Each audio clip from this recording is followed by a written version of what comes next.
பார்க்கலாம். பாலை நல்லா காய்ச்சிக்கணும். பாலை காய்ச்சினோடனே அதை ஃப்ரிட்ஜில் ஆறினோடனே வச்சிடணும். வச்ச உடனே கொஞ்சம் நேரத்தில் எடுத்து அதில் இருக்கிற ஏடு நல்லா தனியாக வந்துடும். அந்த ஏடை எடுத்து ஒரு டப்பாவில் போட்டு வச்சுக்கணும்.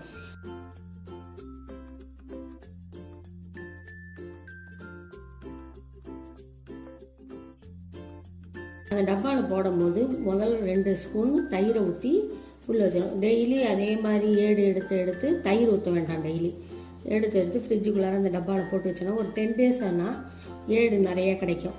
அந்த ஏடை எடுத்து மிக்சியில் போட்டு நல்லா கிரைண்ட் பண்ணோம்னா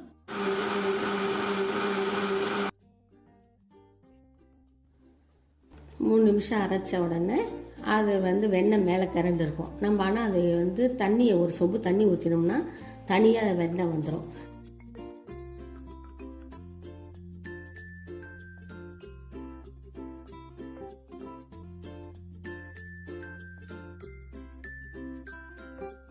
அந்த வெண்ணெய் வந்தோடனே அதை தனியாக எடுத்து வச்சுக்கலாம்.